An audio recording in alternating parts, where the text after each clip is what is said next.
good release. This kid's going to be a star. He's going to put on weight. He's got to learn. But to me right now, here's my thing. This is what I had the problem with. We're so all over the place. And I love David Griffin. I think Griffin's done an outstanding job. We always praise the top of the organization. But to me, somebody right now, okay, I understand you're trying to get in the playoffs, and that'd be a great situation to get in the playoffs. That's what we all want. You know what I'm saying? We want the playoffs now. We weren't expecting playoffs when the season started. You know what I'm saying? When we were at a 13-game losing streak, we're like, hey, let's just get Zion in there. Let this team grow. Now you got playoffs as a real potential, still even 4 games back with a little more than 20 to play. But I'm saying this. Give Hayes some minutes, man. Like, a good coach, to me, feels out Hayes. Okay, he sat for 2 games, but I got a guy that's killing my bigs. Melly can't cover this guy. Nobody's blocking shots in the lane. Jackson, get off the bench, go in there and show somebody how to block a fucking shot. Let this kid go in there. He knows what you want out of him. Say, hey, real simple. I don't care what you do on offense. Don't take a damn shot. Go out there and get me rebounds. See, now you're go talking block about shots. coaching decisions. That's what I'm saying. The X's and O's. That's what I mean. That's where I'm seeing a problem. That's why he needs to go. I think he does need to go. And I think, and like I said, I don't hate Not Alvin just the Gentry. defensive side of it. It's the X's and O's. That's going to be. That's why they're going to have to get somebody else in to win at a bigger level. David Griffin has a relationship with him, but he didn't hire him. That was all part of Dell Demps fucking up when he let Monty Williams walk, which if Monty, like I said, no telling what would be going on. I mean, I love our team the way it is. I'm more excited about this team than I've been any team since they got here in 2001, 2002. I'm just saying this. If Monty Williams, to me, he's a better coach than Alvin Gentry. I know Phoenix is struggling. They don't have much of a roster. Let's be real. They got a lot of holes. But this roster the Pelicans have right now, I mean, to me, let me ask you this, and I'll throw a name out there. I don't want to get too deep into a coaching search, but let me ask you this. We talk about defense, and this guy, you know where I'm probably going with this. I know you're not in love with him, but I think you respect him enough. But this guy was a defensive specialist as a head coach. And you probably know what I'm talking about. He's not coaching. He's in the broadcast booth. I mean, you probably know where I'm going with this. But does this guy make any sense? Does he make any sense? Does he work? I don't know. He's been out of the league so long. Like, I mean, I agree. But look at Gruden. Gruden was pretty good this year. And I mean, I'm not saying I know it's a different sport, but decades. It's been a long time since he's been out. He's been out. When was the last time? It's had to been around like what? He's been out of the league for about 10 to 12 years. Figure or what? Or maybe a little bit shorter than that. He was there with Yao. He was there with Yao. When did Yao coach Houston? Huh? Yeah, with Yao and Ron Artest, it's been about a decade. About 10 years. But I'm saying, Jeff Van Gundy was a defensive mastermind. I mean, I thought he had a really good approach defensively. I'm saying this team needs no help putting the ball in the hoop. Maybe he has it too easy in the broadcast booth. He might. He might. Why, after all this time, what would suck him back in? The guy named Zion. I mean, put it this way. If you ever wanted to coach in the NBA again, I mean, the Pelicans, I'm going to say this. All right, y'all, if y'all not familiar with the show, C's a Lakers fan, but he knows what's happening with the Pelicans right now. If you're a coach right now, or if you're a broadcaster that ever has any aspirations of getting back into coaching, this is about as perfect of a situation as you'll ever get, in my opinion, because you're not going to go take over a team with, the Raptors or the Bucks or the Lakers. It's hard to get those coaching jobs for the way those teams are right now. You know Honestly, what I'm saying? I think, but a team that's young and up and coming like the Pelicans may have the best canvas to work with in the league. Honestly, with young players like that, I would get an up and coming young defensive coach. I wouldn't get an older guy. I think they would probably mesh well with somebody close to their age, like a Brad Stevens, like he has meshed with Fred Vinson. We've always said Fred Vinson. What about Fred Vinson? And give me a assistant coach now. Give me a defensive. No, but I don't think he's there for defensive. He helping? But he's worked a lot with people's jump shots. Fred Vinson's the guy that's helped Lonzo Ball with his jump shot. He needs increased responsibility. Vincent is a teacher, and I think the players really respect him. He coached the summer league team this year. I think he's being groomed. I really do. I mean, I talk about Van Gundy, but I got a weird feeling Vincent's been groomed. We talked about this for a while. But let's say you get Vincent and you put in a defensive specialist with him. I think that might be the way to go. I mean, let's be real. I think there's a good chance Gentry's gone, but it's not going to be – I know some people just have to hate for Gentry, and I understand it, but I don't hate him. You know what I'm saying? I respect the man. He was a player. He's been around this league for a long time. I just don't think he's a great head coach. You're not going to win a championship with Alvin Gentry as your head coach. 3 playoff appearances in how many years he's coached? He's a better coach than Mark Jackson, but what everybody wants to happen is he's going to be the Mark Jackson where somebody else comes Steve Kerr is going to come behind him. Yeah, you find the right guy. You got to find Steve Kerr. But, it's funny because we talk about coaches around the league. Like Quinn Snyder, nobody knew who the hell he is. Now he's one of the best coaches in the league. You know what I mean? Look at Jenkins from Memphis. I think that guy's doing a hell of a job this year. I mean, Donovan has, to me, my vote right now, but he's a candidate to win Coach of the Year. Frank Vogel has done some great things with LeBron. Yeah, get the fuck out of here, man. Get the fuck out of here. Knew who he was, but oh yeah, he coached in Indiana. That son of a bitch wasn't a bad coach out there. Why did he ever leave Indiana? He was a good retread. Man, get the hell out of here, man. Come on, LeBron. But man, need somebody. You don't need somebody that's been out of the game. You could for 10 get years. somebody from the concession stand to coach LeBron. I mean, LeBron's like fucking. I mean, he's like a player coach at this point. Yeah. LeBron didn't win anything last year. Well, no, he didn't because he got hurt. But I'm just saying. But they had a bad plan last year. They had guys They were trying to develop a young team with the best player in the last 20 years. You know what I'm saying? It didn't make any sense. But anyway, let's move on. Let's go on. We talked a lot of basketball. Pels tonight, by the way. They're facing Luka Doncic. He's back. Back to back. This is a fucking huge game. You got to find out a lot about this team tonight. The way they good play, point. Good point. The way they bounce back against Dallas. If they lose this game, you might as well cancel the season. Yeah, because you're running out of time. You can't get. you do have 2 left with Memphis head to head, but that's you started out at too much of a deficit, and there's one spot. Well, that's the one they killed. There's not 1 or 2 spots. There's one spot. You're not catching anybody. Well, whoever looked at this week, you see the Lakers, you see the Heat, you see the Mavericks, you see the Wolves. The Wolves have to be a win. You know what I'm saying? And then you lose that fucking game at home where they still can't figure out how to win. You can't get that game back. That's the problem. The crowds have been great. I mean, I don't know what's going on at home. They just cannot win at home. And to me, that's coaching as well. I don't know if you just gotta figure that shit out. To me, I mean, I'm sorry. Make those guys practice more. I don't know what the hell you got to do on the home floor. Let them get familiar. I don't know what you do, but what do you do? But it's coaching's got to fix this shit because you have to be better at home. I mean, this is silly how bad we are at home. Honestly, you have to win this game. If you don't win this game, then you might as well pack it in, and you need to figure out a plan to get better next year. Yeah, and here's my thing. Well, let's go on. This is a big game, 8:30 tonight. ESPN, I believe, right? ESPN's got this one, huh? So anyway. Let's go on to this. We're seeing a lot of crazy shit at the Combine. We put an article out there on tailgate504.com today. And Saints fans, we keep talking about this. The draft, free agency is 2 weeks away, right? Mm-hmm. We're 2 weeks out from free agency. We talked about the top corners available free agency, like James Bradbury, Byron Jones. We're not going to sign a guy like that. Those guys are going to get paid. Cover corners get paid. So you turn your attention to the draft, right? At this point, we're hearing about, guys in the draft. Do you have any feelings on Christian Fulton, Trevon Diggs from Alabama? Fulton's a New Orleans guy, went to LSU, obviously, played in a great secondary the last couple of years.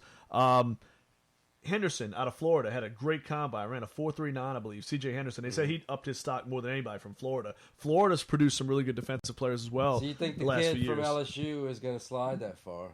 I think he will. I think he'll follow the Saints. I really do. But do the Saints take an LSU guy? It just doesn't seem like it's been in the cards. He's a plus 6 foot guy. He ran a solid, I think, a 4.47 if I'm not mistaken. Played in a really good. Fast enough. Yeah, fast enough. Played in a well coached secondary. The word is he's fundamentally sound. I think he could be our ticket. It could be him. I wouldn't be opposed. Now Diggs didn't run the 40, but everybody says Diggs is solid. Alabama corners. He's from Alabama, so you should get him just because he's from Alabama. Pay that tax. That Alabama tax. But, Alabama corners have been a little fidgety. Think of D. Milner over the years. They've had some flops. LSU's produced some really good corners. Patrick Peterson, Greedy Williams. DBU. You know what I'm saying? They produced some good ones. He played opposite of Stingley this year, who's going to be a superstar one day. He played opposite of Greedy Williams last year. So he's been targeted. Teams don't want to throw at those other guys. You know what I'm saying? So he's held his own. That's what I like about this guy. He has been challenged. So, and he's going to have the same issue, say a year or two if the Saints were to pick him with Marshawn Lattimore. People don't throw at Marshawn Lattimore. When they do, they get screwed. You know what I'm saying? So he's got the track record of being challenged. I like his height. I like his size. He can run. LSU plays heavy competition in SEC. Mm-hmm.